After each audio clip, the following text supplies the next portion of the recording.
Here. Mayor Worth. Here. So we definitely have a quorum. We have all but one present. The first item of business on our agenda is personal appearances and public comment.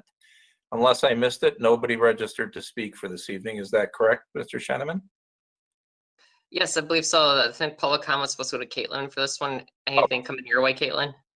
I did not have anything. Cool. Okay. We're good on both ends. Sorry, Ms. Krieger, that I screwed up. So the first thing is an overview of the fiscal year 2021 budget development process. I'm assuming that's being done by Mr. Jones and Ms. Krieger, but to start with Mr. Jones, or am I wrong? No, that is correct, Mayor. Can you hear me? I can hear you loud and clear. Wonderful. Thank you. Thank you, members of the Common Council, meeting as the Appropriations Committee here tonight. As you know, staff has been working over the last 2 months to begin the annual process of developing the city's fiscal year budget for 2021. Tonight is the first of 2 workshop meetings that the Common Council will engage in over the next 8 days in advance of meeting as the city's Appropriations Committee in early October. And tonight we'll be focusing the council's attention on presentations from the administrative side of the city, which includes legal, human resources, IT, administration, finance, the clerk's office, etc. Assistant City Administrator Justin Sheneman will be providing that overview. Then we'll move on to a presentation from the Community Development Department by Director Kim Tollefson.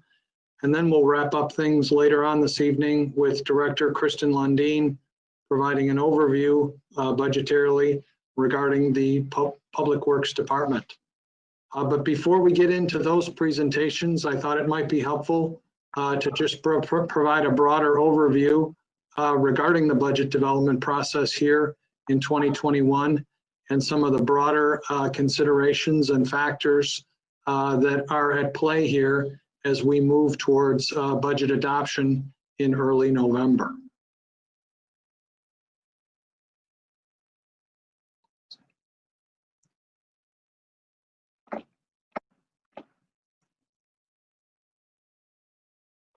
So I'm having problems advancing my slide here. Let me see if I can get it going.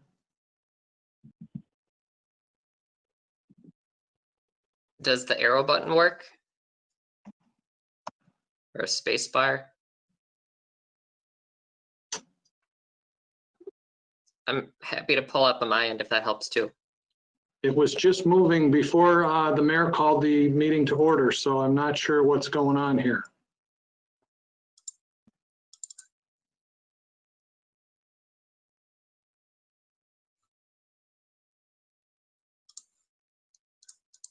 Here we go. So as the council knows, 2020 has obviously been a difficult year, emotionally, financially, and otherwise with COVID-19 and some of the other larger events that have been facing us, not only here in Mequon, but both statewide and nationally.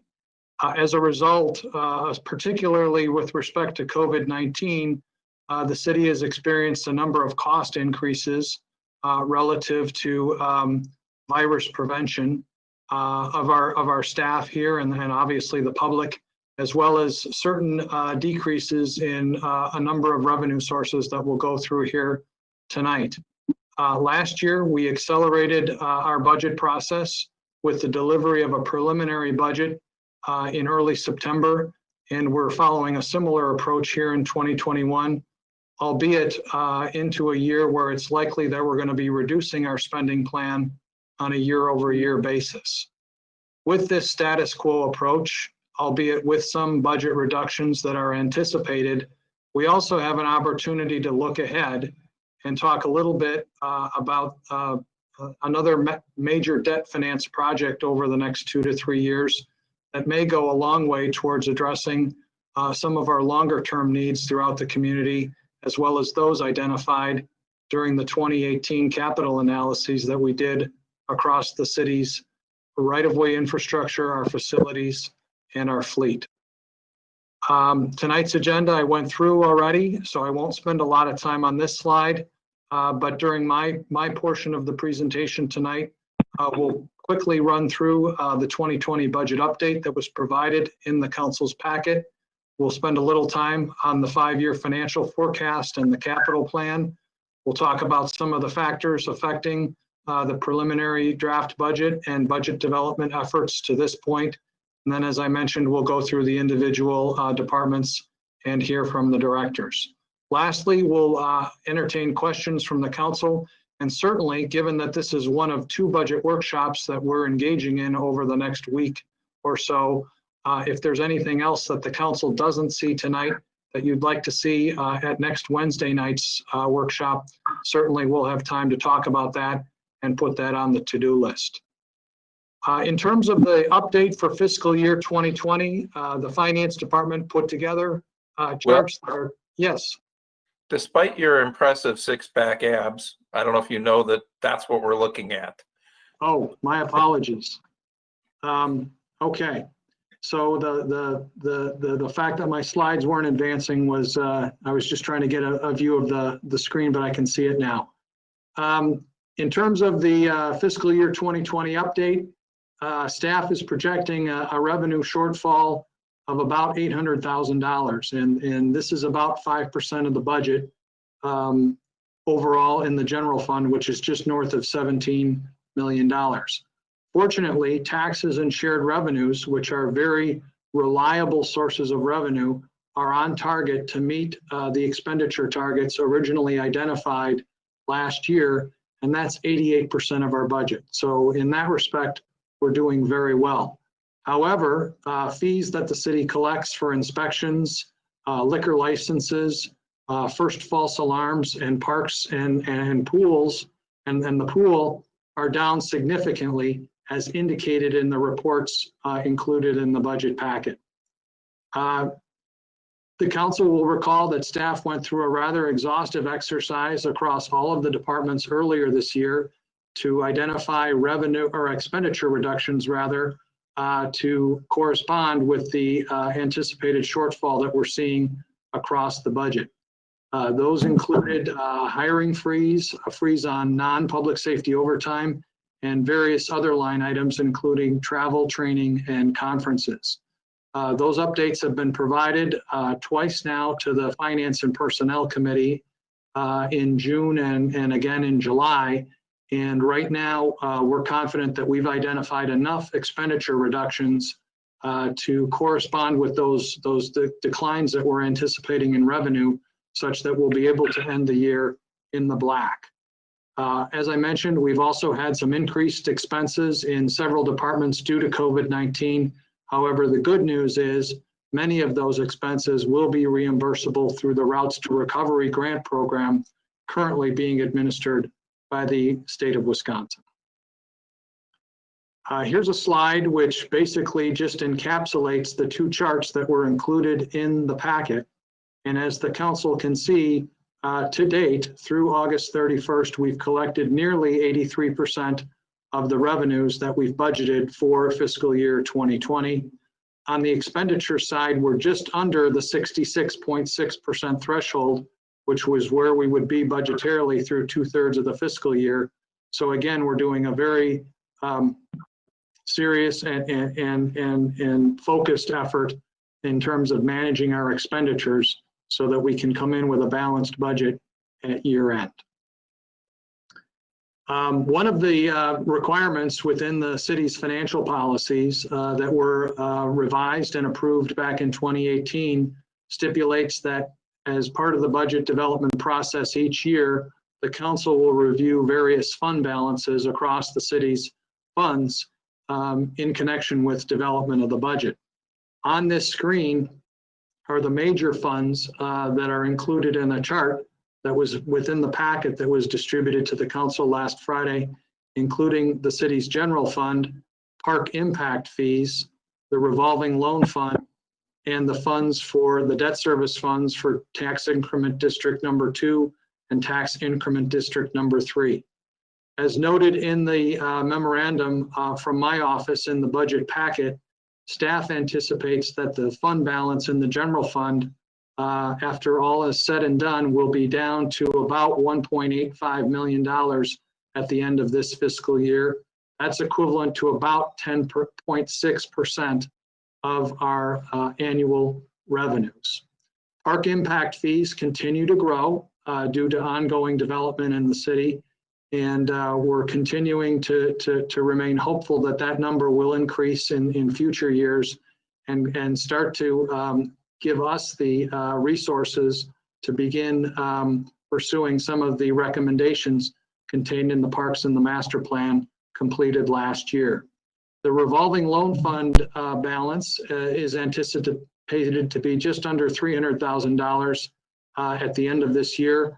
That's due to the fact that the council and staff worked to create an emergency loan fund program earlier this year.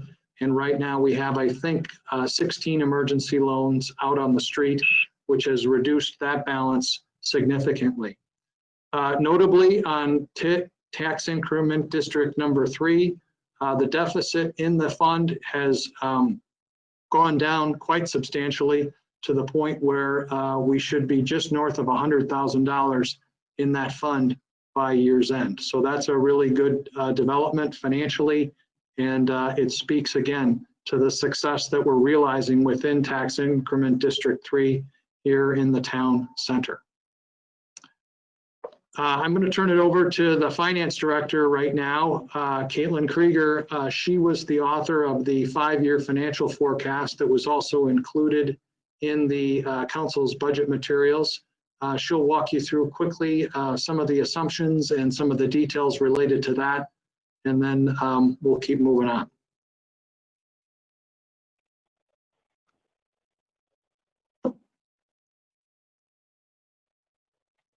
Caitlin, you're on. You're muted, Caitlin. Thank you.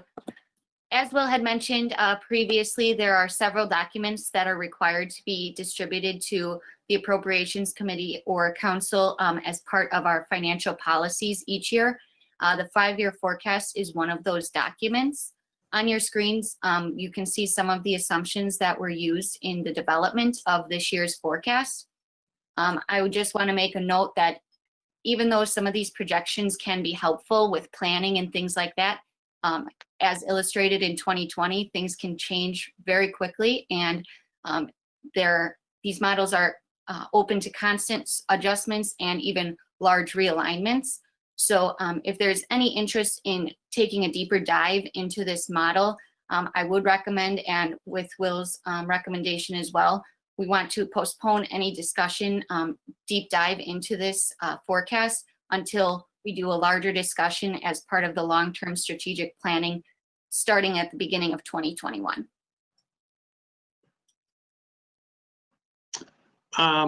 Let's move on to capital planning, and there were some rather lengthy documents included in the binder distributed to council regarding the city's 5-year capital plan, including detailed documents relative to each of the projects that comprise the city's 5-year CIP.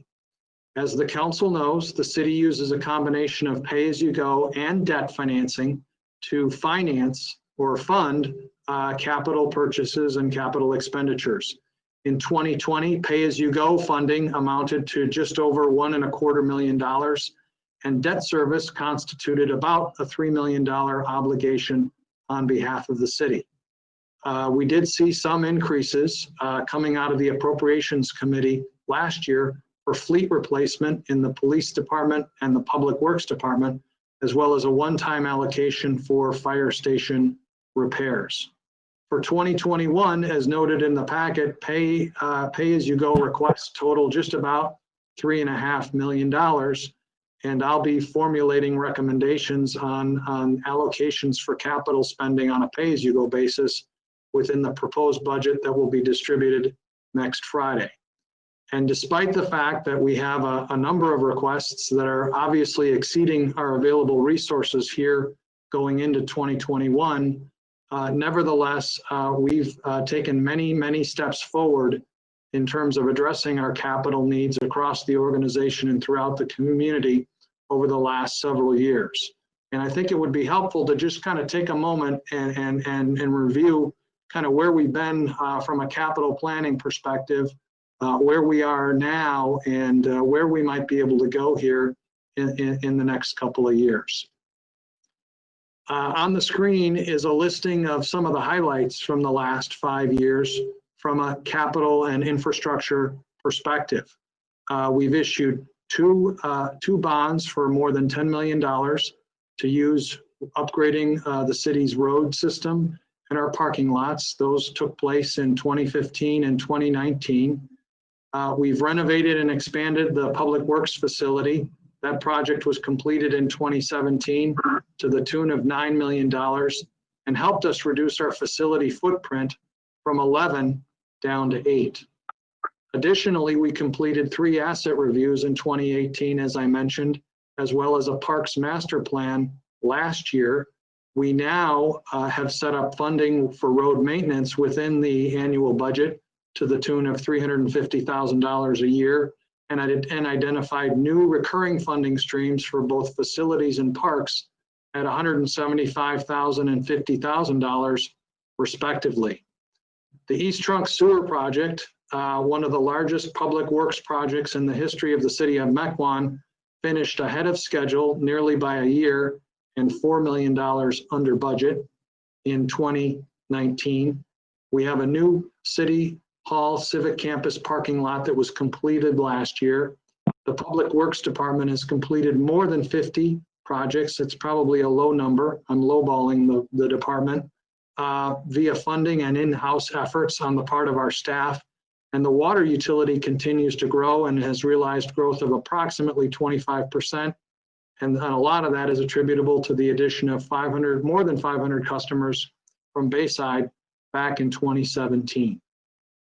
So a lot's been done. A lot of resources are being devoted to capital and infrastructure, but certainly, as we all know, there's more that we can do. So that brings us here to 2020. And as indicated in the capital analyses that we completed a couple years back, equipment replacement still is an identified need for the city and the organization across our 3 largest departments: police, fire, and public works. We also have additional funding needs for our facilities and our parks, which could always use more money. We continue to aggressively pursue the eradication of ash trees throughout the city, and we're in year 4 of a 10-year cycle to remove close to 30,000 ash trees on public property and in public rights of way throughout the city. And a couple of years ago, as the council may recall, funds that were previously dedicated to CIP drainage projects have now been reallocated to EAB eradication efforts due to the severity of that circumstance. We need to come up with a spending plan for the $4 million that we saved through the East Trunk Sewer Project. We borrowed, I think, $19 million, and the project came in just over $15 million, and we're on a deadline to figure out what we're going to do with those excess proceeds by spring of next year, and we're hoping to work that into a meeting of the sewer utility district in late October or early November. As has been mentioned, a workshop meeting with the council needs to occur in the near future to figure out what further public improvements the city and the community and the council would like to see within the town center. We've taken steps within the last 18 months to expand the city's capacity to borrow in that respect, yet we certainly haven't taken the time to convene and prioritize what those efforts might be, aside from the Gateway project, which is currently underway. As I mentioned, there's an opportunity to maybe take on a next capital project of a facility here in the city. And certainly if the council were to pursue strategic planning in early 2021. That would likely be a big topic of conversation. The pool has been mentioned in past discussions, and we know there are a number of needs in both our public safety building as well as City Hall. Lastly, we have a joint fire study underway, and depending on the outcome of that, which is scheduled to be completed here towards the end of 2020 rather, that's going to certainly play into the future of the East Side Fire Station and what the city wants to do there. So looking ahead and kind of wrapping up the capital discussion here, our next 3-year road borrowing pursuant to the 5-year financial forecast that Director Krieger presented just a moment ago anticipates another road borrowing in 2022 of about $5 to $5.1 million. This will allow us to stay on schedule and continue to invest in our roads and upgrade our road system as we have been doing over the past decade to decade and a half. Low interest rates are likely to continue over the next few years, which puts us in a very favorable position to take on another larger debt issue. And we may be able to identify a window of opportunity for, as I mentioned, the next facility borrowing. And to that end, staff has met multiple times throughout the course of mid-2020 with our financial advisor, Ellers, to model out a number of scenarios which would allow us to take on a debt issue in the 2022 to 2023 range, as well as possibly a second debt issue later in the 2020s. And we just met with Ellers yesterday morning. They have some more work to do, but as we continue to fine tune and finalize those models, we'd like to bring those forward to the council outside of the budget process so that we can begin those discussions. And so following the 2021 budget process, my recommendation would be that we convene a meeting through strategic planning or otherwise to designate the time frame in which we might want to take on a $7 to $10 million bond issuance to address some of our other capital needs throughout the city. This would allow the 24 to 30 month time period, allow the council ample time to prioritize which project or projects we'd want to include in such an issuance, as well as time for planning and design. And the council might also want to consider a one-time rate change in a corresponding fashion to shore up some of our fleet and facilities and drainage and parks needs that would need to continue to be funded on a more recurring basis rather than a one-time basis. So I thought tonight would be an opportune time to just engage in a little bit of discussion regarding capital because you have the plan in front of you. And while it concerns more what we're doing here in 2021 and the next couple of years, it's mainly focused on pay-as-you-go capital and not long-term debt financing. Here's a slide that was provided to us by Ellers, and this really depicts graphically what I was just talking about a moment ago. And I'm not sure that all of you can read all of the numbers on the screen, but as you can see, starting in 2021 out into 2023, we start to see a substantial decrease in our outstanding debt issues, which are all encapsulated on this one screen.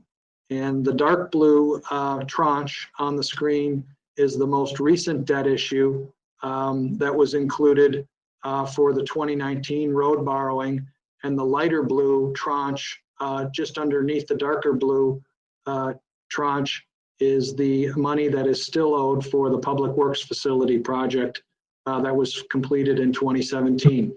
The purple tranche is the other road issue that was issued in 2015. And you can see as we progress through the 2020s out to the year 2031, we get more and more borrowing capacity within the existing tax levy and within the existing tax rate to consider where we might want to devote some of these resources going forward without having to adjust the tax rate to pay for such projects.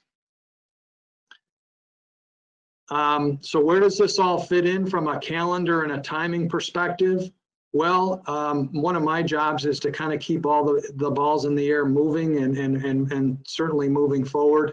And there's a lot that the city is in the course of pursuing here, both in 2020 and into 2021. Certainly the East Growth Study has been a major effort on the part of staff and some of our council members. That's been going on since September 2019. And we should see more finalized recommendations coming out of that by the end of this year. And certainly that's going to bleed over into 2021 as we implement some of the rezoning recommendations. The future of our fire department committee has been meeting since last year. They presented their recommendations to the council just last week. As I mentioned, we've got the joint fire study going on. That's scheduled to wrap up by year end. We're currently in the midst of budget season, which should be wrapping up by November with the council's adoption of both the city budget as well as the sewer and the water utility budgets. During that time, we'd like to figure out, as I mentioned, where to go with the proceeds from the East Trunk Sewer project. And I mentioned also earlier in the presentation, the tax increment district workshop for TID number 3, which we'd like to wrap up with the council before year end. As was mentioned, staff is advocating and has been advocating over the last couple of years that the council engage in a more holistic strategic planning process. And we think the beginning of the year might be a good time to convene the council to do some long range policy and goal setting to better align what we've heard through the community survey, which was completed late last year, as well as what our council would like to see now that we've had a number of newer members join over the last couple of years. That would run more or less concurrently with the community development and inspections analysis. We anticipate having a contract before the council for that in November, with the consultant starting shortly thereafter and completing that work in the spring. And all of that work might coincide or could coincide with the council identifying the next debt financed project or projects in the early part of 2021 in advance of budget planning for 2022. So this is just one man's look at kind of the time frame over the next 12 to 18 months. And sometimes it's helpful to put it all on a screen and look at it together to see where things can fit together and complement each other. Now over to the budget. In your packet were a number of materials, including the draft preliminary budget. And as I mentioned earlier in the presentation, given our expected revenue declines going into 2021, part of the process that we followed in July and August with each of the departments here across the city was to identify expenditure reductions equivalent to 5% of their operating expenditures. The preliminary draft currently includes a deficit of just over $600,000. And the 5% expenditure reductions are now being used by the budget team as well as the departments to identify ways in which we can close that deficit in advance of presenting a balanced proposed budget to the council by the end of next week. The budget within the packet that was sent out last week accurately depicts all of the anticipated increases and decreases that we expect to see in 2021. That would be adjustments related to an employee going from single insurance to family insurance. It would reflect any reductions that we anticipate, such as lesser expenses for elections, because 2021 is not going to be as election heavy as it is here in 2020. And it's also anticipating and accounting for any contractually obligated increases relative to our legal contracts, our assessing contract, or any other service contracts that help to support the city's daily operations. Included in the preliminary draft budget are also placeholders for wages and health insurance. Those are plug numbers at this point to be determined as we continue to move through the rest of this fiscal year. And it also anticipates the use of fund balance and includes the dedication of $120,000 in fund balance to complete phase 2 of the property revaluation process that kicked off earlier this year. The preliminary draft budget assumed no change to state shared revenues. We distributed the budget last Friday, as I noted. Just yesterday, we received notification from the state that state shared revenues will be flat for 2021. So our assumption is correct, or was correct. And that's good news from a budget development standpoint, in that we won't be seeing a reduction in that line item from the state. Lastly, there are still some to-dos as we begin to put together that proposed balanced budget for the council's review going into appropriations. Final insurance figures we anticipate to have for health insurance in the next couple of days or week, but we're still waiting on other insurance numbers relative to general liability, workers' comp, auto insurance, etc. We'll have a better idea of where those numbers stand later in October as those insurance lines get rebid. But we've had a meeting with our insurance broker, and we're confident that we've found some ways to save or skinny down our overall premium costs going into 2021. The current budget, the deficit budget, does not have a compensation adjustment, for non-represented staff. That's something that we're continuing to look at as we work to balance the budget. As I mentioned, the future of our fire department committee presented their recommendations last week. The fire department will be presenting at the budget workshop next week, and we anticipate that that'll be a topic of discussion, but none of the positions that have been recommended from that committee are included in the budget to this point in time. Lastly, the other state shared revenue that we're still waiting on is state transportation aid. That's a rather significant number, and typically we don't receive that until the very early part of October, usually right before we go into appropriations. So we've got that number plugged in as a flat number, and we're hopeful that given the state shared revenue picture that we saw yesterday, that we'll have a flat number for transportation aid as well. And lastly, the proposed balanced budget, as I mentioned, will be out and available for review and inspection next Friday, September 25th. So that just kind of wraps up my overview regarding the budget process and some of the steps that have been taken towards development of the preliminary draft that was included in your packet, as well as the proposed budget that we'll be sharing with the council next week. I'd be happy to take any questions at this point if that's in line with the mayor's wishes. Otherwise, we can go right into the workshop presentations from the respective departments.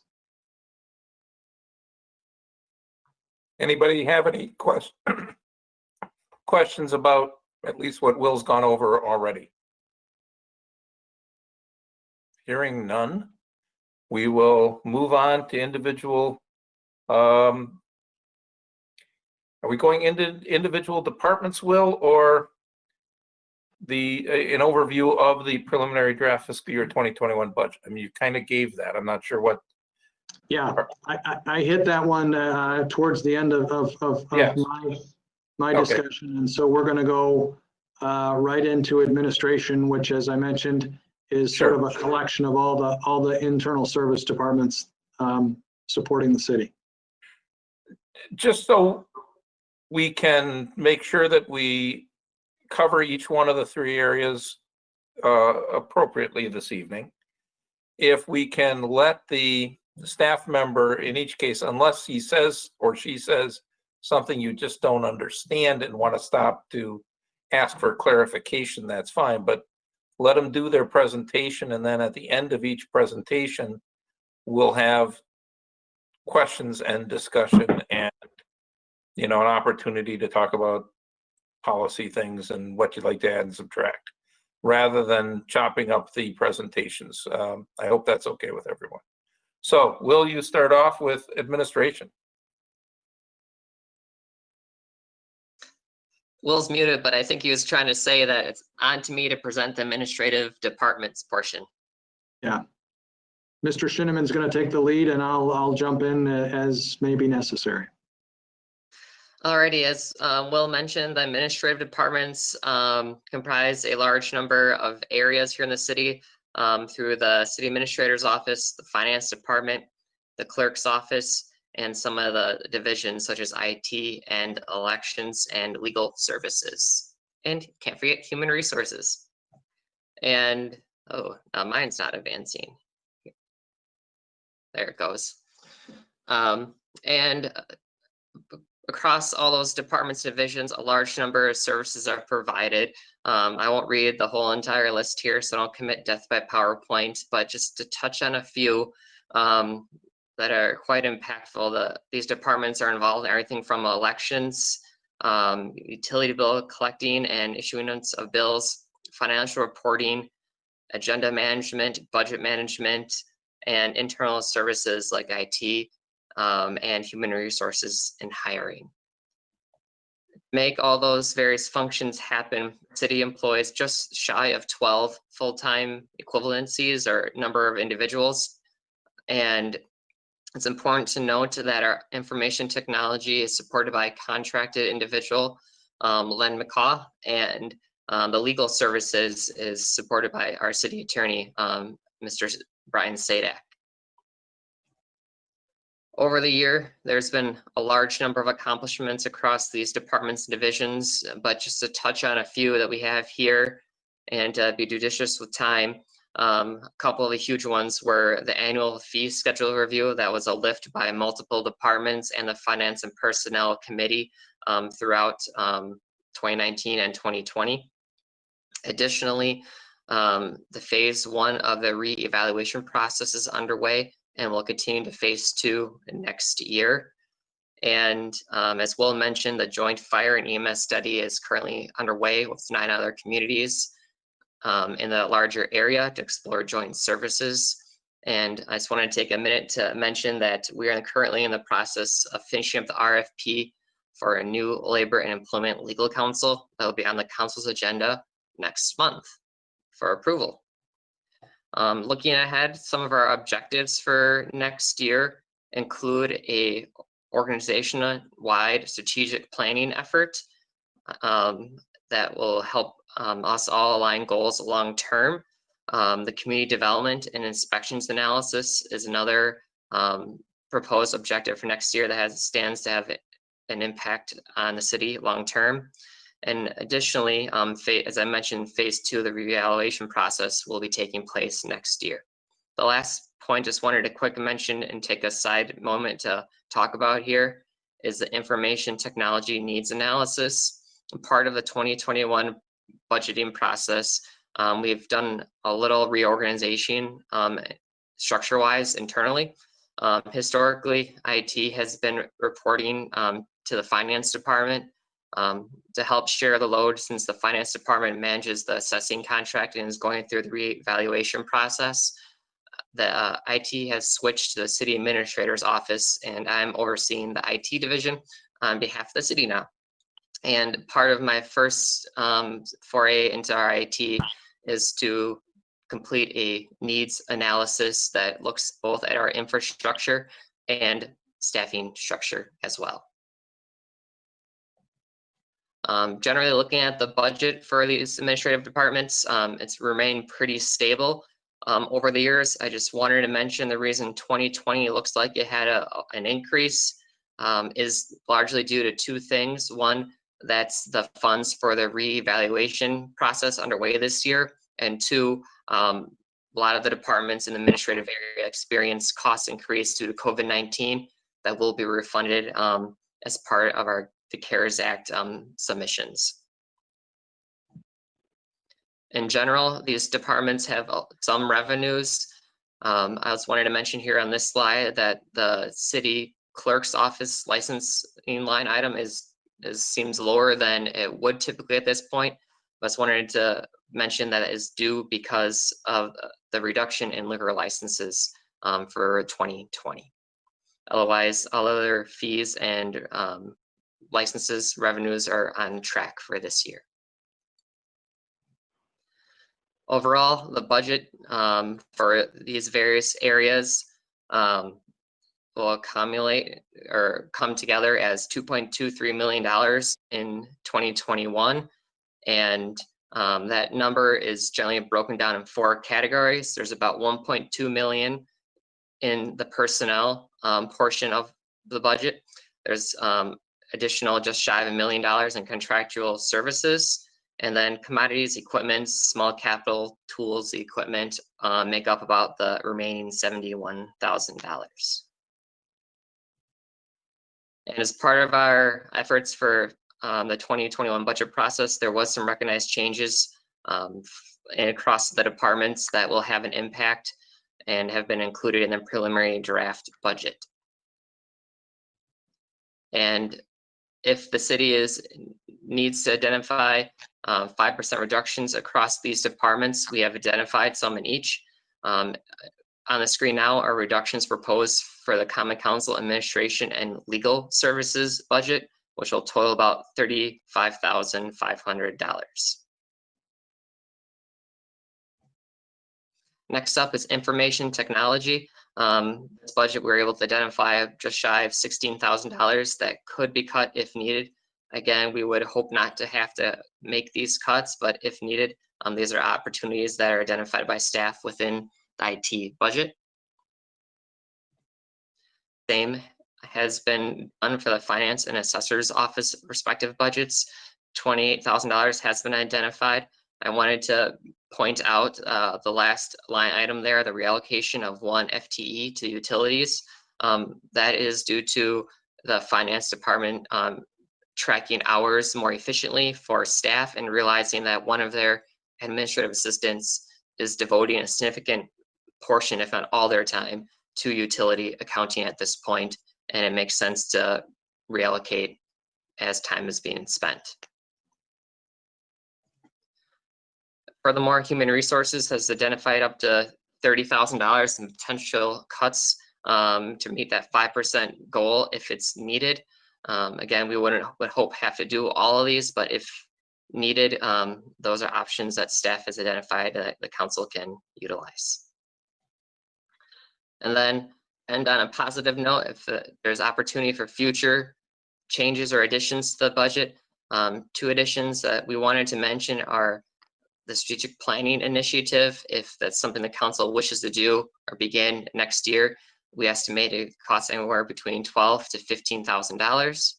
And then the second item is something it's a repeat item from past budget presentations, but is a community engagement and communications coordinator. For a full-time position, we estimate with benefits about $78,000. And this person could really help the city improve its communication efforts on all external fronts, serve as a point of contact for the media, and also serve as a customer service liaison to make sure that everyone coming through the city has a good experience and is able to get the information they need. And then also help us up our game on social media and improve our publication materials as well. So with that, I'll yield the floor back to the Appropriations Committee for questions. Mr. Jones. Thank you, Mayor. Thank you, Justin. Just a couple of points to reiterate as we've gone through the first of what will be several similar style presentations from the various city departments. The last few slides that were put up on the screen identify all of the expenditure reduction options that were included in the materials that were put forth to the council last week. As Assistant City Administrator Shinneman mentioned, and as I've mentioned, we're in the process of developing that balanced budget that'll be put out to the council next week that will eliminate the current deficit. You can see that some of these cuts are going to be easy to make and be no-brainers, but other cuts are going to have real impacts on the department. And we're going to certainly do our best across the board to mitigate the negative impacts on our departments and hopefully not have to use all full 5% in any one division, in any one department, and to minimize the pain as best we can. So while you're seeing everything that's been put on the table here over the last week, our hope is to come back with some of those in the final proposed budget. And to the extent that it's going to be a different list than what you're already seeing now, we'll certainly commit to doing our best to make sure that those cuts that are in the budget are clearly identified. Does it make sense to, as far as questions go, scroll back to the first of those cut screens, see if there's any questions on that screen, go to the next one, go to the, I think there were 3. Maybe it's 4. I mean, I guess I'll start. The reallocation of council salaries and benefits to the utilities, is that a bit of a sleight of hand? I mean, has anybody really done an analysis and thought that we spend a quarter of our time and effort on utility matters? Well, I can't say any in-depth analysis has been completed, but the process that we're currently following now includes a chargeback of time for those staff members, myself included, that spend administrative or otherwise time relative to the annual administration of the 2 utilities. Currently, as I understand it from the finance department, no such chargeback is being accounted for with respect to the council in their role as the utility commissioners for the sewer and water utilities. So this was a prospective effort at realizing that you not only sit and work as council members, but also as members of the sewer and the water utilities. And frankly speaking, I mean, the sewer utility is meeting almost on a monthly basis prior to our council meetings. And so the level of frequency with which you are donning that hat, so to speak, I think a reasonable argument could be made that a portion of your stipends could be allocated to those budgets. Yeah, I guess my thought was, well, maybe some portion. I mean, our typical utility meeting is 5 or 10 minutes out of an evening where most of us are here for 3 or 4 hours. It just seems 25% seems heavy. Mequon Thiensville today, does Thiensville also contribute to that? Yeah, so I can chime in there. Correct. Every stakeholder contributed that equal amount, that $4,800. But right now, the magazine is no longer in circulation due to the publisher bowing out due to her own health reasons. And at this point, we have not found a new publisher to continue the magazine. You said okay, so that's an easy one, but you said every stakeholder? What other stakeholder is there besides Mequon? So Mequon Thiensville, the Mequon Thiensville School District, and Concordia University. MATC would be a stakeholder every so often or by a large spread too. And then the festival funding is obvious. So any other questions on that slide? Mr. Parrish.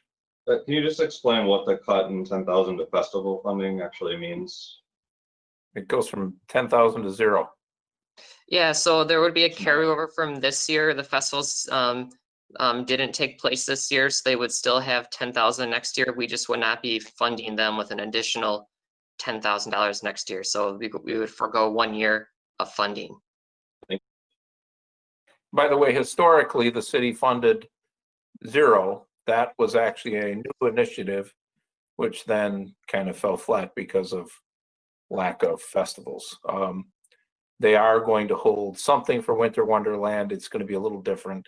I don't know if they're expecting to spend any of the 10,000 that's currently in the budget.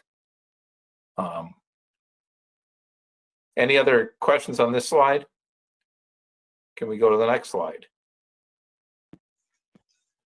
Any questions on IT? Does anybody know enough about? I get beyond Office 365 and the rest is Greek. Will? These expenses are really kind of inside baseball relative to the day-to-day operations of the organization. And we all know how important and critical IT is to the functioning of all of our various departments. To the extent that we can avoid drastic cuts to our information technology budget, we're certainly going to do our best to avoid that, because that just has an impact on operations. And if we're not able to replace or support existing systems, there's a cascading effect to those actions. And is there money built into the budget for are workstations and laptops on is there an annual replacement of so many each year? There is not a plan for a replacement, like a life cycle replacement. That's part of our long-term plan for the division. The equipment, small tools, tech supplies includes purchase of computers as needed. I mean, that's a budgeting must at some time in the near future. I mean, workstations typically businesses swap out every 4 to 5 years. And it seems to me that I've seen some things that I don't know. I think I saw a Gateway computer from about 1989 still being used, but you know, I think that needs to become part of the budget. Yeah, I will give one plug. I think this past year they were able to use some funds to replace a good chunk of computers. And also, I believe the police department is all running on new computers at this point due to some very smart planning by their new IT person. And I would just add, Mayor, that part of the purpose behind conducting the IT needs analysis is to get a better handle on our hardware and our equipment and our infrastructure, just as we've done with our other capital assets. And there's been quite a proliferation of computer equipment throughout the city to the point where I would like Mr. Shinneman to take an independent look, along with the help of an outside consultant, to see that we're actually buying everything that we need. Because I think in some instances, we may be purchasing more than we otherwise need. Thank you. Any other questions on here? Andy? I was just going to add, in my business, we lease almost all of our IT equipment right down to the desktops of people's desks, and they're upgraded periodically. I don't know if that model makes sense for us, but it's something we should consider. Then you're always getting the newest, best equipment, and you don't have long-term supportability issues for older desktops. I'm not sure how the finances of that play out, but I know it's the model we use in my business. Duly noted. Thank you. It's a good idea.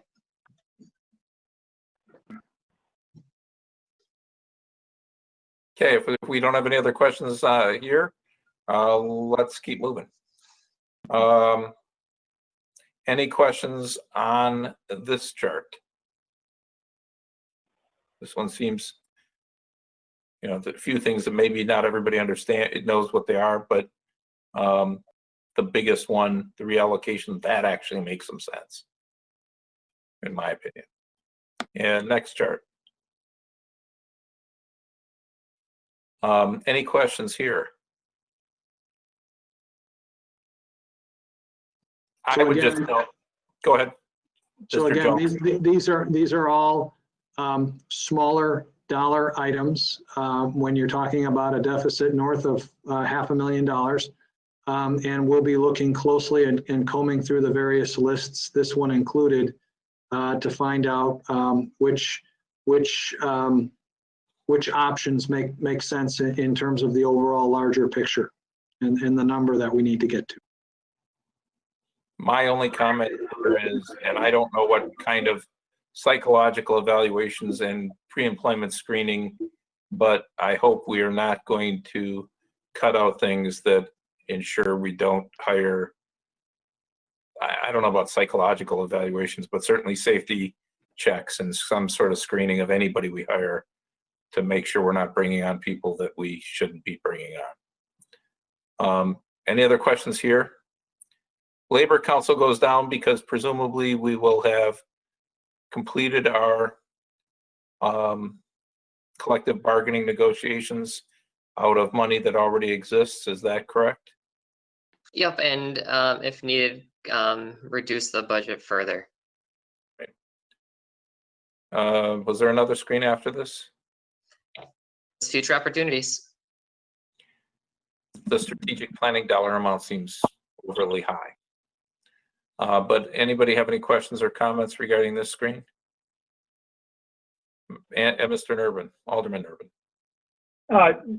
Just along the same lines of the cost of the strategic planning, is that just the anticipated staff time associated with that effort, or is that some other consultancy that's anticipated?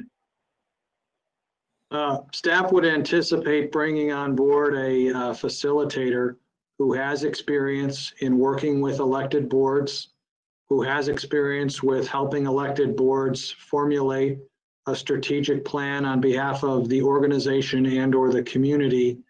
I've been a part of those processes in the past, and I think we would get the best outcome and the best result if we were to bring in a professional from the outside to help engage the council, encourage discussion, and make sure that any and all issues are vetted thoroughly as part of that process.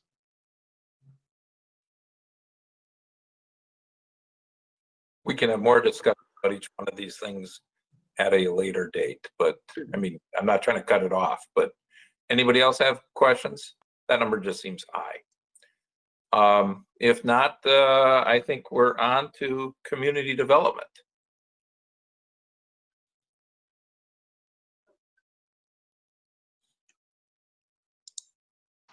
That looks like my jacket is shimmering.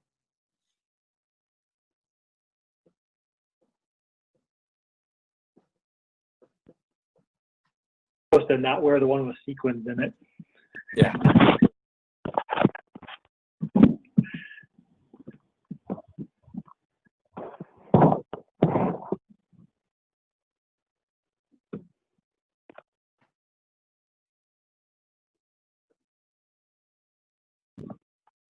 That a harmonica? Never mind. Oh, Kim's cell phone. Yeah. Hi. Nobody started playing the spoons. Oops, can you guys see my slide? No. Okay. You see your harmonica? Screen, share. We just see your fingers on the keyboard There and you your go. harmonica. There we go. Oh, I know. The camera, for some reason, on this laptop is down at the bottom. Isn't that weird? Huh.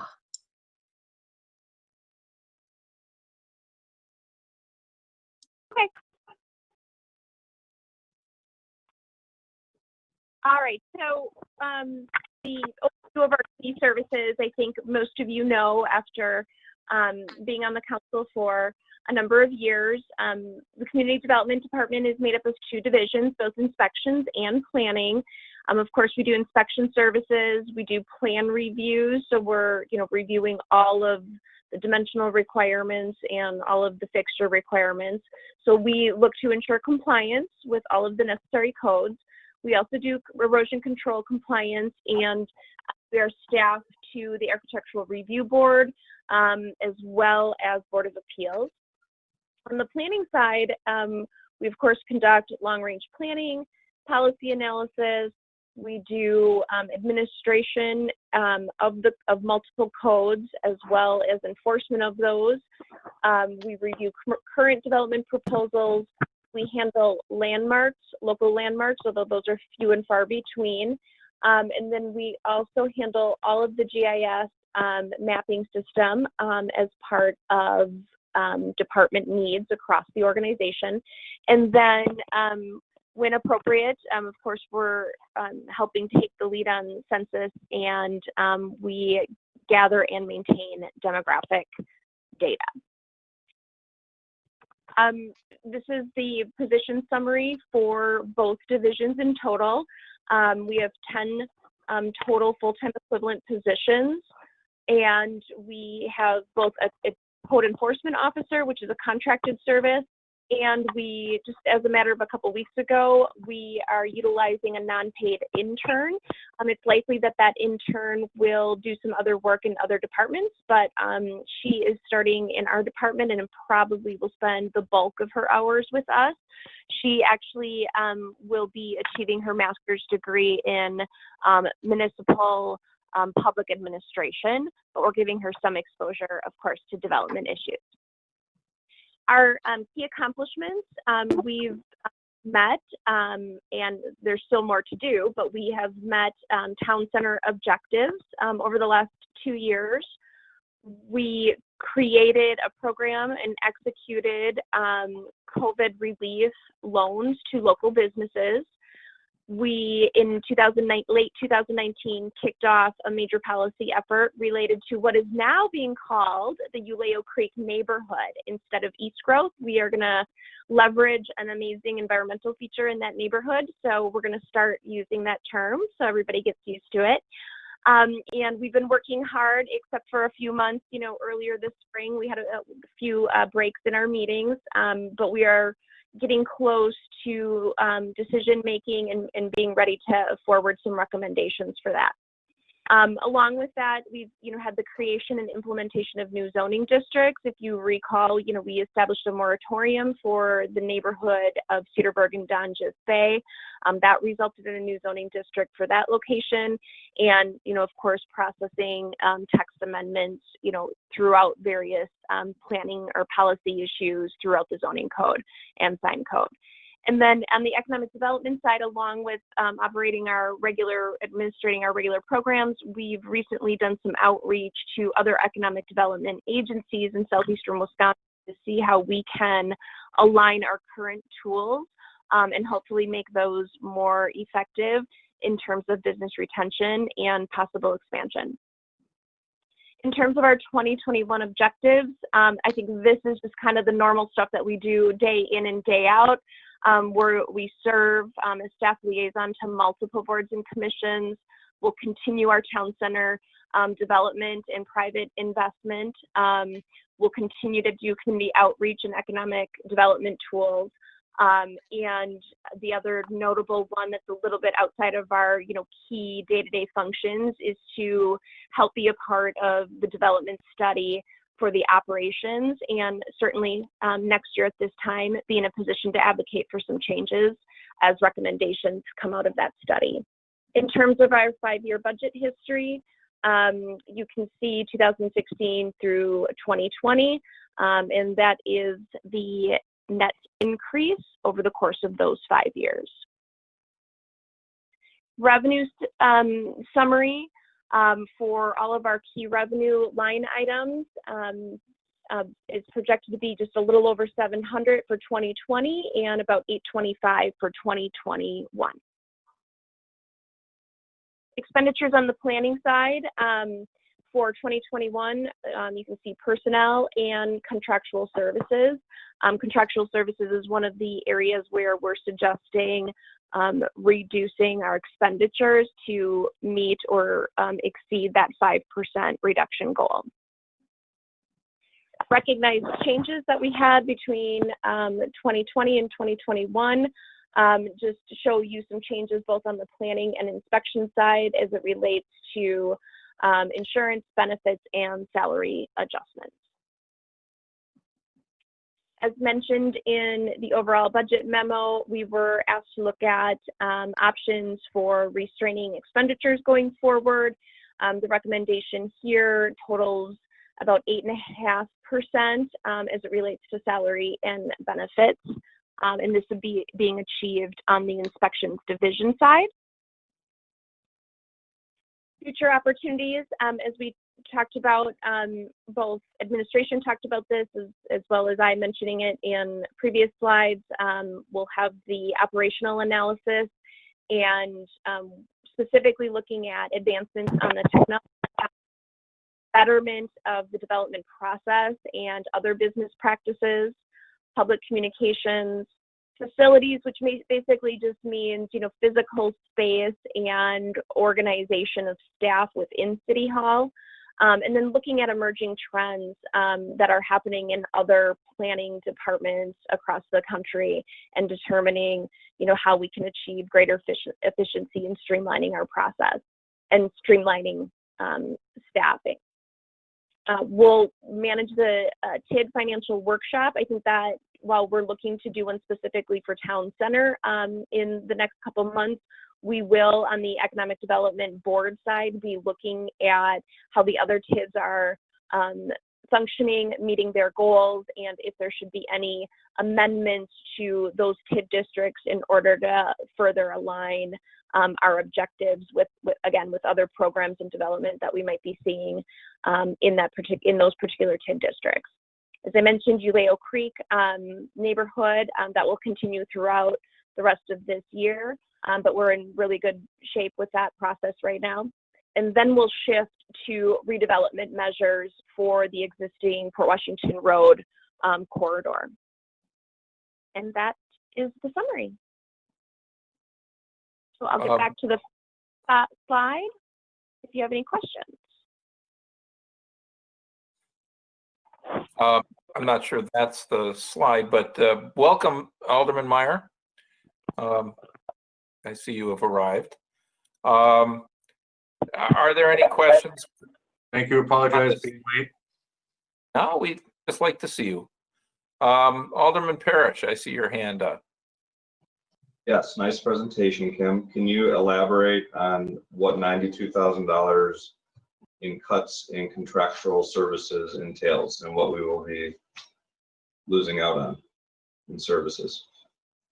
Sure. The recommendation right now, both from myself and I think supported by the budget team, would be to fulfill the current vacancy in the building inspection supervisor position, but maintain the current number of inspectors within the department right now. So right now we're operating with those 3 inspectors. We would look to achieve a supervisor, however, maintain the department with 2.5 inspectors otherwise. Is that through a vacancy that you expect? I mean, if you're adding a supervisor, somehow you would then need to have a reduction in order to reduce cost. Yes. So right now we have 3 full-time inspectors. We would maintain 3 full-time inspectors. It's just that one would be building inspection supervisor. Okay, an existing one, or aren't you hiring a new person? Yes, we are looking to hire.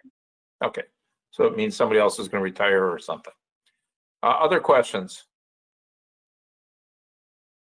Thank you very much. Sorry, Alderman Parrish, I didn't answer on the contractual service side. That's across both divisions. We usually set aside some dollars on the planning division budget to assist the planning commission or other boards and commissions who might have a special project.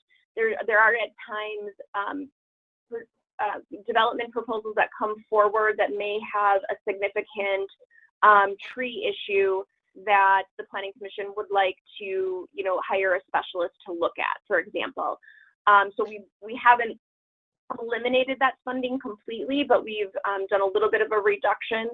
And then on the inspection side, we have typically had contractual services to allow for coverage of particular inspection services. So, a master electrician, a master plumber that you have to have in order to complete commercial inspections when our, sole master electrician and our sole master plumber happen to be on vacation, but we have a demand for those types of inspections throughout that week, or Sometimes it's, a 10-day vacation. We have the opportunity to utilize some contracted services to help fill that need while on vacation. So it does come at a great opportunity cost in this case, in terms of service, potential service and turnaround time, but it wouldn't be the end of the world. It wouldn't be the end of the world. I mean, we would have to be upfront about possible, additional waiting time for an inspection. However, depending on what we're able to achieve staffing-wise across the board with the inspectors in 2021, we might be able to pick up an inspector who has multiple certifications. Okay. We just don't know that staff brings. Any other questions for Director Tollefson? If not, thank you. Public Works.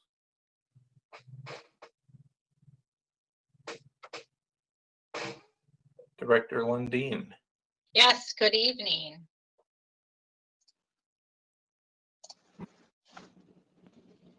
Can you see my PowerPoint? No. Not yet.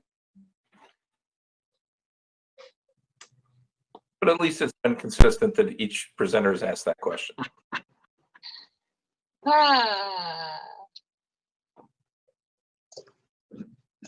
Let's try this again.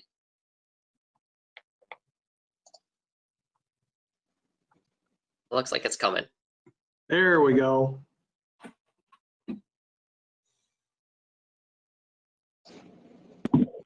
Okay. Good evening. Welcome to the presentation on the budget of the Public Works Department. As you know, we perform a number of key services across a number of different divisions: buildings, engineering, fleet, highway, parks, pool, and recycling. I can go through all of those in depth if you would otherwise like, but we do so much more than that. In addition, we support multiple council subcommittees and standing committees, as well as supporting other departments as it relates to their needs as well. We employ approximately 34 employees, although not at the moment, that cover all of those divisions. And newly added last year, thank you, was the forestry division staff that we've been able to utilize for both our EAB abatement efforts and general urban forestry maintenance. In 2020, despite all that the world was going through, we were able to accomplish a number of our objectives with the establishment of a forestry division and the incorporation of those EAB abatement operations. We were able to achieve some level and increased funding in capital accounts, specifically for fleet and buildings. We were able to keep our staff operating in a pandemic. We operated the only public municipal pool in Ozaukee County. We modified park policies and operations for both facilities and user groups, evolving from recommendations from various public health agencies. We were able to maintain our own seasonal operations in the absence of approximately 3,800 hours from summer employees. We replaced, or are in the process of replacing several pool vehicles that were out of service and otherwise impacting operations. We do provide those pool vehicles across the city, so that's not solely a DPW function. We were able to purchase a dedicated snow removal equipment, not only to address our new and beautiful parking lot in the rear of City Hall, but also a number of sidewalks that were added throughout the town center. And to address the sidewalks that we had prior to that, we modified our Arbor Day event in the middle of a pandemic to still offer our free trees at a curbside service.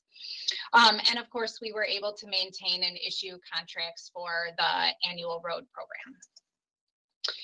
Moving forward, we're anxious and looking forward to be able to maintain the level of customer service that property owners and businesses have come to expect of the city of Mequon.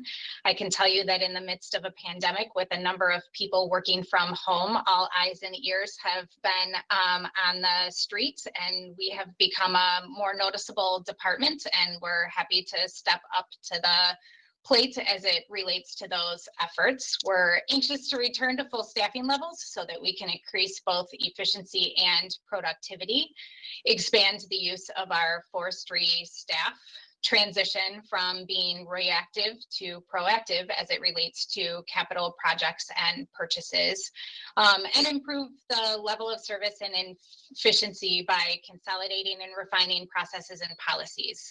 Perhaps the internal look as we operated this year identified a number of changes that we made this year that we may intentionally continue moving forward. Looking back over a 5-year history, we've realized some savings over time, and then obviously last year added the forestry division, so had an increase in the budget in 2020.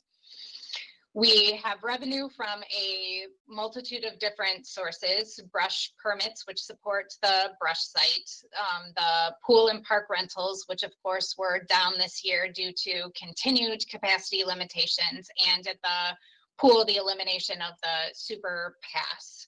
The engineering and highway fees that we otherwise collect as a part of our operations, and sale of supplies, which generally has to do a lot with our scrap that we're able to sell as a part of our operations.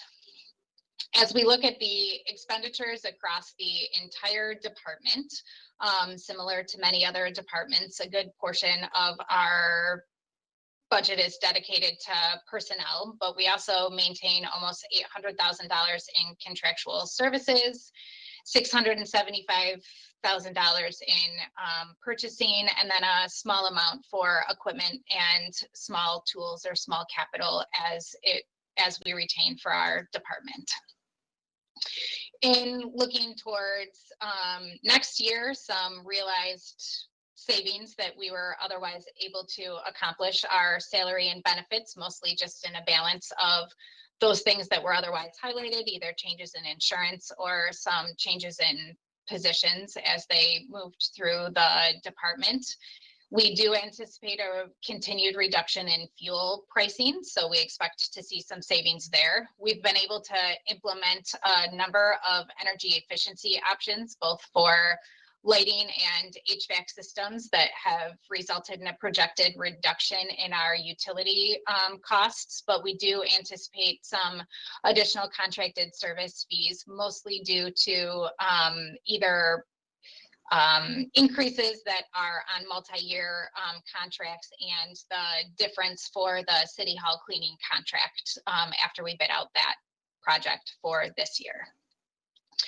As I move into our expenditure restraint options, I want to highlight what many of those before me have done. I acknowledge that the Department of Public Works has one of the largest city department budgets, and therefore it may appear to have the most money to give as it relates to any deficit that we may be trying to address to balance the budget. But I do just want to note that those expenditure constraints are impactful and can include the reduced capability for staff to address maintenance and repair, placing further stress on our capital accounts, reduction in cleaning levels with the elimination of City Hall cleaning contract would certainly put additional stress on our already small building maintenance staff. We'd have a reduced response time for engineering plan reviews, the stress on deferred maintenance project due to the either staffing limitations or work supply reductions, the elimination of that ability to start to be proactive rather than reactive as it relates to everything from highway to buildings to even the pool. And some of the proposals would result in an reduced level of service at the pool and the parks, including the potential reduction of temporary bathroom facilities. And while we're not otherwise proposing it for this year, just noting that staffing reductions have an impact to everything from the level of service for snow plowing and our ability not only in how quickly we can respond, but how long it takes us to clear a snow event, park maintenance, EAV abatement, and our ability to be responsive to residents and developers alike. But we certainly do appreciate the opportunity to weigh in on those expenditure reductions, as 5% across all expenditure categories could be devastating to our operations. So I'm providing the information that you have in your packets in a couple different ways. One is to look at how the proposed expenditure restraints work across the various divisions that we otherwise have. That is somewhat in line with what the percentage of budgets are for each of those divisions, except that there are certainly some divisions that have very little to give. Fleet is an example. There's not a significant amount of area to cut from that budget without starting to put vehicles out of service. I also put it back into the budget categories to show how that distribution is otherwise broken down, noting that summer staff can reduce productive hours by up to 3,800, which impacts our flagging operations, the GIS inspection, part maintenance, culvert inventory. We're currently using 4 full-time staff members for our striping operations, whereas typically it would only be 1 full-time staff with 3 summer help positions. The reduction in work supplies reduces our ability to replace regulatory signage to be responsive to those additional resident requests for signage to stripe the roads, repair the fleet, and provide snow and ice removal. Any reduction in contracted services is essentially a staffing reduction, as we would still need to maintain those operations just with our internal staff rather than being able to hire outside sources to address that. But while we don't like the idea of having to propose a capital reduction, we would certainly prefer that over any loss in staff. I did see that because some of the others had a breakdown of what was in your budget, I very quickly put together this slide while everyone else was going through to detail how some of those expenditure reductions are proposed. So it includes everything from a reduction in lifeguard staffing, which can include either a reduction in per shift staffing while still meeting regulatory requirements, and or a reduction in pool hours based upon some of the data we collected this year for attendance, although I'm not sure that's representative of a typical year. A reduction in summer staff and some savings for promotion for the staffing cost in highway and parks. A potential reduction in contracted services in highway, which is mainly used for curb and gutter and inlet repair, our sidewalk maintenance, and any asphalt repair, non-EAB contracted tree removal. A reduction in work supplies for highway would impact the number of crossroad culverts we're able to replace, and the street maintenance, be that shouldering or any of our other operations. A reduction in contracted services for buildings would reduce the number of times that we clean our windows, would put some of the HVAC preventative maintenance back on building maintenance staff. And as noted before, potentially eliminate the cleaning contracts.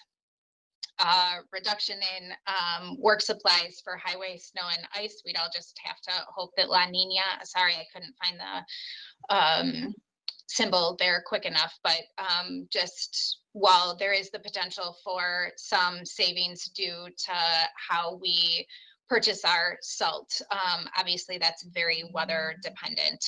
In engineering, we included the potential of a reduction in intern and contracted services. in fleet. Again, that's what I was noting about a reduction in work supplies. And then as noted before, the potential capital allocation reductions. Sorry.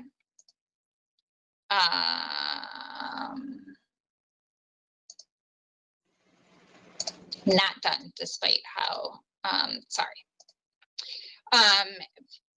And of course, not all is bleak, as we otherwise look forward to future opportunities. Obviously, one of our requests here is to restore 2020 funding levels at a minimum to allow for the maintenance of current staffing levels, the use of energy savings to implement even more efficiencies, proper maintenance and repair to reduce stress on capital funds, level and long-term funding to evolve from reactive to proactive project planning. As noted in several previous conversations, we're looking to the Common Council to specify its long-term vision for some major pieces of infrastructure, including the public safety building, East Side Fire Station, and the pool, so that we can otherwise manage our facility projects in line with the vision of the Common Council. And noting that a capital investment can increase the level of services, whether that be at the parks or at the brush site with an automated gate, which could always provide an opportunity for increased revenue. As we move forward, we certainly want to acknowledge the difficulty of both the pandemic and the decreased revenue projections. We would have otherwise been before you tonight asking for modest budget increases so that we can improve efficiency and productivity and level of service. We certainly understand the complexity of offering expenditure reductions to offset a potential deficit, but we just certainly want to acknowledge that those reductions are impactful and will reduce both our ability to be productive and the level of service that we're otherwise able to provide. So rather than asking for more than what we've had in years past, we're respectfully requesting that if additional funding is considered, to restore those 2020 funding levels for operation and maintenance. I wanted to, although this isn't the most recent picture, share, that we're obviously backed by large staff that are dedicated to service to the property owners, and also looking to be able to have those funding levels established so that we can administer all of those services that we're otherwise looking to do, and for the potential for increased or level funding for capital so that we can put more of a vested interest in the long-term maintenance of city-owned infrastructure. And with that, I am happy to answer any questions that anyone may have.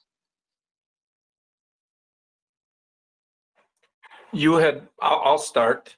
You had mentioned that the opportunity exists if we would automate the brush site to make up for that cost through a modest increase in the cost at the brush site. Has anybody done any sort of an analysis of that? Well, the good news is that, and Caitlin will have to correct me because I realize not all revenues are tied directly to expenditures, but we do generally see more revenue than we have expenditures at the brush site. And the thought is multifold. One is just ancillary projection that if the brush site is able to be opened more days of the week, that we may see more people obtain brush permits, which would increase revenue, and or, as you noted, the ability to include a modest increase. Based on costs, it would still be, I can do the math to try and figure out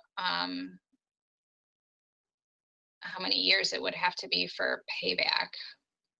It depends on what your cost was. If you're talking about just on your labor savings, obviously it would take. No, Mr. yeah, I'm Jones. just gonna do the capital cost versus revenue. You're right. I'm not sure I can do a back of the napkin exercise to get much further than that. But But I guess based on a quick calculation, I'd anticipate a 7 to 10-year payback for the initial cost for the infrastructure. Mr. Jones, you had your hand up? Yeah, I rather to use the director's phrase, rather than use a back of a napkin on the fly approach, I think it would be prudent for staff to formulate a more detailed and in-depth analysis to answer your question. And we could certainly bring that back at the next workshop meeting next week if the council would like to see that. Yeah. Second question, if your reductions, if all of the reductions you have proposed are implemented, where do you think the public would see the biggest impact? Probably a combination. Well, unfortunately, it's always difficult to determine what they're seeing. And as we've noted before, it may take a little bit of time before the impacts are truly felt. The highway division certainly takes a bulk of the reductions. And so that would be a matter of everything from reditching and drainage projects that are performed by our own highway crews would be further delayed. So there'd be longer before we're able to address some of those. There would be continued deterioration of some of that road infrastructure as it relates to catch basins, curbs, sidewalks, things like that. And in addition, the one that they may not see, but that would otherwise slow our operations is that reduction in the summer staff. It just means that we're using full-time staff to do all of the operations, including flagging. So for those that wonder why there's so many people on a job site for the work that's being done, that would mean that we would have full-time staff out there waiting to direct traffic rather than having summer help be able to do so. And then I just have a comment. You know, one of our concerns has been deferred maintenance on things like park buildings and what have you. Not that the buildings themselves are unusable, but to some degree, deferring maintenance costs more money later to fix problems based on deferred maintenance. And, you know, I just hope we keep an eye on that in looking at budget cuts. Other questions or comments on the Public Works budget? I think it's also noteworthy that that's the budget that has taken the biggest hits over the last 5 years. Mr. Alderman Parrish.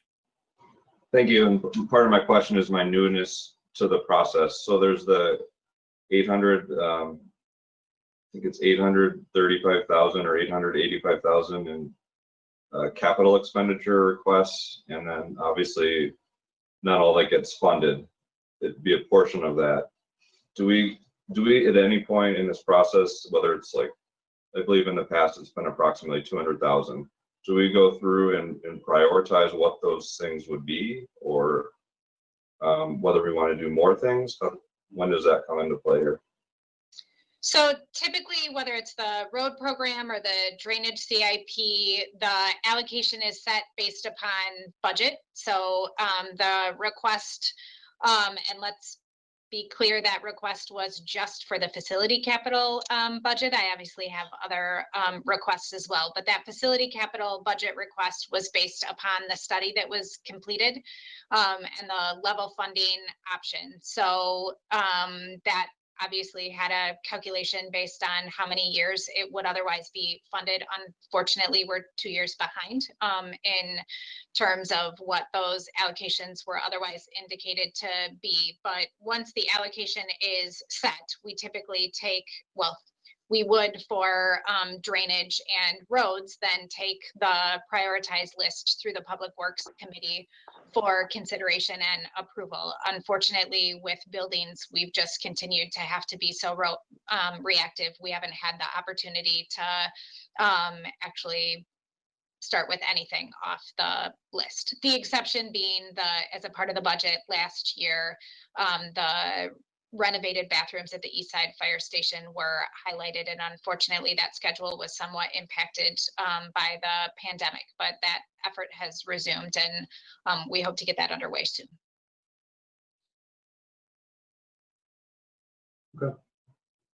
Perhaps Mr. Jones could address in kind of a bigger picture basis Alderman Parrish's question about, this is a workshop to look at some general concepts and what happens at the actual budget process.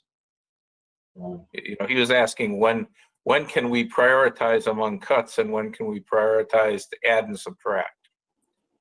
I mean, I could answer that, but I think that's more appropriate coming from you.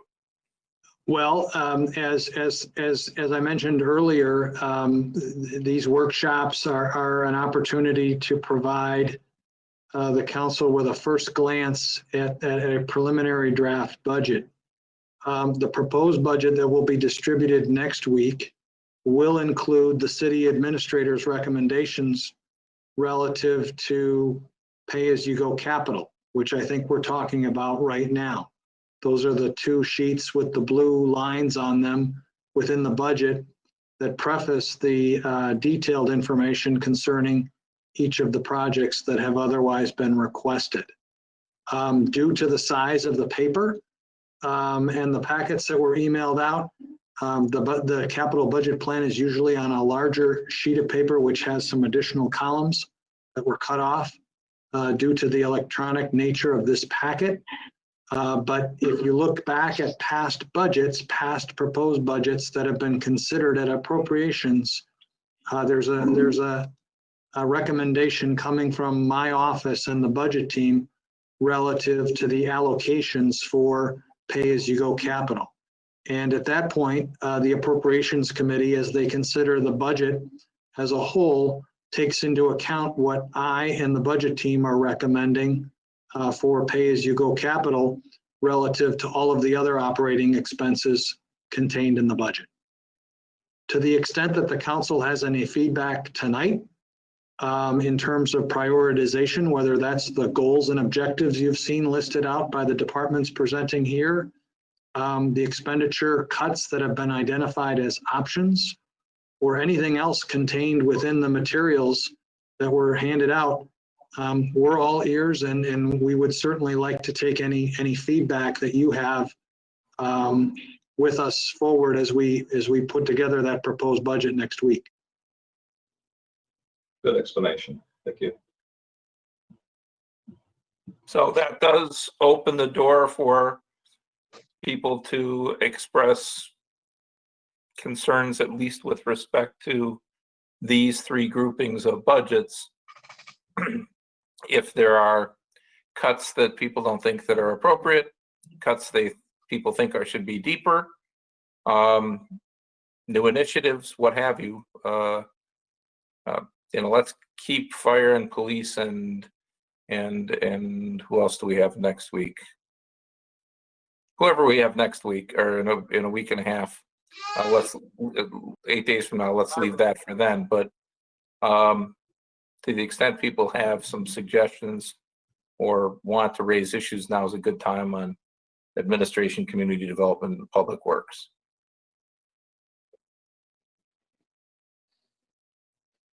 Well, I guess we will look to see what the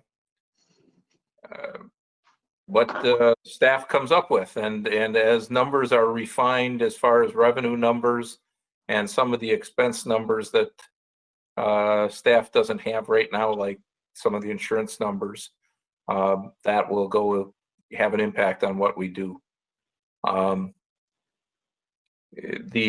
Anything else on the departmental budgets, that overviews from any council member or staff member? Hearing none. Oh, good hockey. I like it. Whose hockey picture? That's my son, Doug. Well, good for Doug. Hope he checked him out. So we have a meeting date scheduled for next week, Wednesday. And then are there other dates you would like to go over, Mr. Jones? I was just trying to pull that up on the screen and you're looking at Doug, so let me just read them out. I've got the screen on my laptop here. Next Wednesday at 7 o'clock is Council Budget Workshop number 2. As I've mentioned ad nauseum this evening, the proposed balanced budget will be distributed by the end of next week, Friday, September 25th. We have an Appropriations Committee spec'd for the week of October 5th. Monday is October 5th. We could meet on the 5th, the 6th, or the 7th. Tuesday nights seem to work well for the council. The following week, we have October 13th, our regular Common Council meeting. And if necessary, we could do a second Appropriations Committee meeting October 13th through the 15th if we don't get it all done that first week in October. As I mentioned, there's an interest in addressing the sewer and the water utility budgets and also having that larger discussion relative to the East Trunk Sewer bond proceeds, which total approximately $4 million. Staff's thought was we could handle that in the latter part of October in advance of bringing the sewer and the water utility budgets to the council for adoption on the same night as the public hearing and the adoption of the 2021 general fund budget. Okay, I think we ought to circulate dates, even though that's a hassle, because I don't know if everybody's prepared to commit to something this evening as far as some of the options.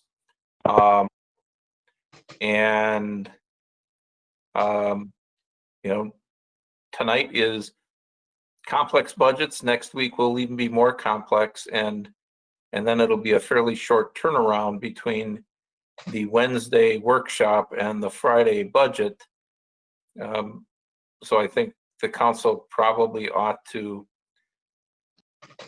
be aware that whatever discussion we have on Wednesday may not be necessarily fully incorporated into what we receive on Friday. And Mayor, if I may, to that point, if there's a lot of feedback that we receive next Wednesday at the workshop meeting, we may extend that distribution date out by another business day if necessary in order to meet the wishes and the direction of the council. So while we have every intent of delivering on that September 25th date, if we need to spill over to the 28th to align with the council's directives, we'll get the right budget in your hands to the extent possible. Any other questions or comments? I'm not sure we provided a ton of feedback to staff tonight on these 3 departments, which will make it a little harder for staff to kind of prioritize what was discussed. Will? So let me just ask one general overarching question. We're planning on delivering a balanced budget. Is that what the council would like to see next Friday when the proposed budget is distributed? Well, first of all, that's required. You know, to have a balanced budget on it, but. Well, he's talking about a no tax increase balanced budget. Yeah, I'm sorry. Yes, thank you, John. And of course, it will ultimately be a balanced budget. I don't think we should tax more than we spend or spend more than we tax or revenues. Traditionally, the process has included staff providing a balanced budget with no adjustment to the tax rate. And then it has been the council's purview as the Appropriations Committee to make adjustments going either way thereafter. Well, in my opinion, what we've seen in the past or had is the fact that we should have, you know, if you come through it with a no tax increase budget, and then let us know what we're missing in order to achieve that. or what we're sacrificing in order to achieve that, as you had in the past, I think that'd be more helpful to me and then we could take a look at it from there. Absolutely, and that is absolutely our plan. I may have mentioned that before you hopped on the call, Alderman Meyer, but we are going to specify anything that's not in the 2021 budget that was in the 2020 budget. So anything that's coming out or being cut will be earmarked clearly. All right, Alderman Strelchak. What we've done in the past is that we've had, if we've had a balance, we've had items that we can add and items that we can subtract off. So that option list, let's make sure that we do that, this upcoming budget. Yes. I just think the same thing. And then, if we're really lean on areas, maybe just a mention on, things to consider prior to the appropriations meeting when we're supposed to vote, maybe in the next meeting. We're getting kind of a broad overview, but maybe things that you find important that we should keep a close eye on. The other thing too, just review the general fund balance, because that went down this year. Ensure that we're at the appropriate level we need to be at. I think we are, but again, let's just double check that. I think it's down to based on the plan from last year's budget. So it's not that we're invading it or otherwise. And these slides, which we have this information that's already been provided to us, I'm assuming is largely what will be in the potential list of things we can add or subtract. I doubt there's going to be much outside of these slides other than, for example, the future of our fire department. But each department is also giving us their if the world was all right, what they would also add to their budget. So these slides will be that list, except that some will perhaps not have to go into the balanced budget, some of the cuts. Any other comments or questions? If not, is there Alderman Garrell, are you here? Yeah. Move to adjourn. Thank you. Is there a second? A motion and a second. All in favor, say aye. Aye. We are adjourned. Have a good evening, everybody. Thank you, staff. Thank you. We'll see you next week. Have a good night. Thanks. Good night, everybody.